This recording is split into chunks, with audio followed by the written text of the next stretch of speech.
సమయం కాదు, చెప్పాల్సిన అవసరమూ లేదు. అయినా చెప్పేశారు. చెప్పకుండా ఉండాల్సింది. ఎందుకు చెప్పారన్నదే ఇప్పుడు మ్యాటర్. అసలు ఏమనుకొని చెప్పారు, ఎందుకు చెప్పారు? ఇది ఓ మాట చుట్టూ ఏపీ రాజకీయాల్లో జరుగుతున్న చర్చ. 3 రాజధానుల వ్యవహారాన్ని ప్రతిష్టాత్మకంగా తీసుకున్న వైసీపీకి ఎన్నికల్లో భారీ పరాభవం ఎదురైంది. దీంతో వైసీపీ సైలెంట్ అయింది. ఇలాంటి టైంలో మండలి సాక్షిగా మళ్ళీ 3 రాజధానుల ముచ్చట తీసుకొచ్చారు బొత్స. అసలు మండలిలో ప్రస్తావించాల్సిన అవసరం ఏంటి? ఆయన వ్యాఖ్యలతో జగన్ ఇరుకున పడ్డారా?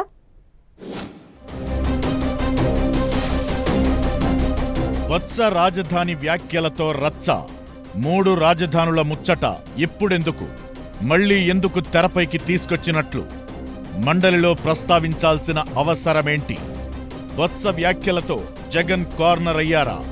వైసీపీ ఓటమికి కారణాలు వెదిగితే టాప్లో ఉంటుంది రాజధాని వ్యవహారం. ఇందులో ఎవరికీ ఎలాంటి అనుమానం లేదు.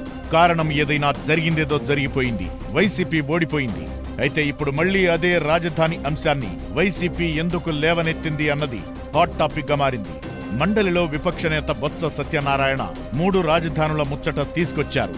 వైసీపీకి తీవ్ర నష్టం కలిగించిందనే అభిప్రాయమున్న 3 రాజధానుల వ్యవహారాన్ని బొత్స మళ్లీ ఎందుకు ప్రస్తావించారనేది ఇప్పుడు తీవ్ర చర్చకు దారితీస్తోంది. సమయం సందర్భం లేకుండా ఆయన ఆ ప్రస్తావన ఎందుకు తీసుకొచ్చారనే దానిపై వైసీపీ నేతల్లోనూ కొత్త చర్చ జరుగుతోందట.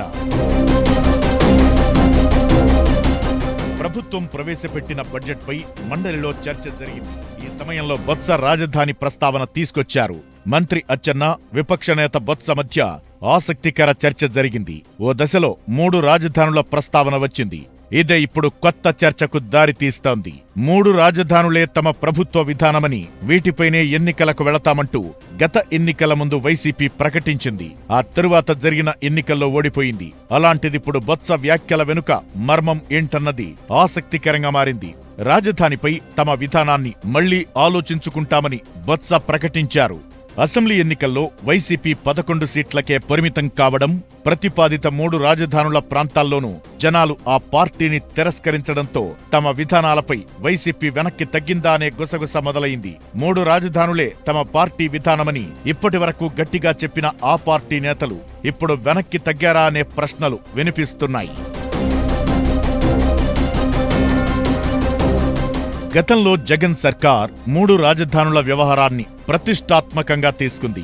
అమరావతిని శాసన రాజధానిగా కొనసాగిస్తూనే విశాఖను కార్యనిర్వాహక రాజధానిగా, కర్నూలును న్యాయ రాజధానిగా బదలాయించాలని భావించింది. అయితే అది సాధ్యం కాలేదు. అయితే ఇప్పుడు బొత్స వ్యాఖ్యలతో 3 రాజధానుల వ్యవహారంపై యూటర్న్ తీసుకోవడం ఖాయమా అనే చర్చ మొదలైంది.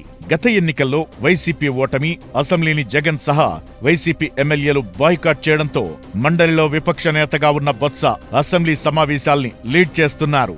అయితే ఇప్పుడు రాజధాని వ్యవహారంపై బొత్స చేసిన వ్యాఖ్యలు వైసీపీని ఇరుకున పడేశాయనే అభిప్రాయాలు కూడా వినిపిస్తున్నాయి.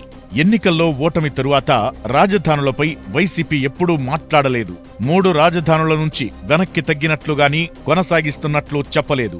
ఇలాంటి టైంలో బొత్స వ్యాఖ్యలు సొంత పార్టీలోనే కాకరేపుతున్నాయనే టాక్ నడుస్తోంది.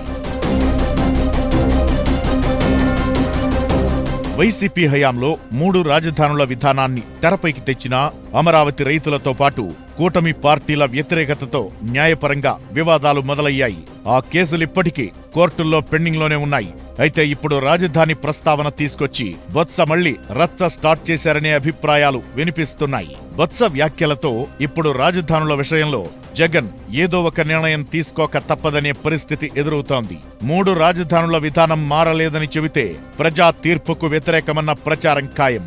అమరావతిని సమర్థిస్తే కూటమి పార్టీల విధానం కరెక్టే అని ఒప్పుకున్నట్లవుతుంది. దీంతో జగన్ ఇరుకున పడినట్లు అయిందన్నది మరికొందరి అభిప్రాయం. బొత్స వ్యాఖ్యలపై వైసీపీ నుంచి, జగన్ నుంచి ఎలాంటి రియాక్షన్ వస్తుందో ఎదురు చూడాలి మరి.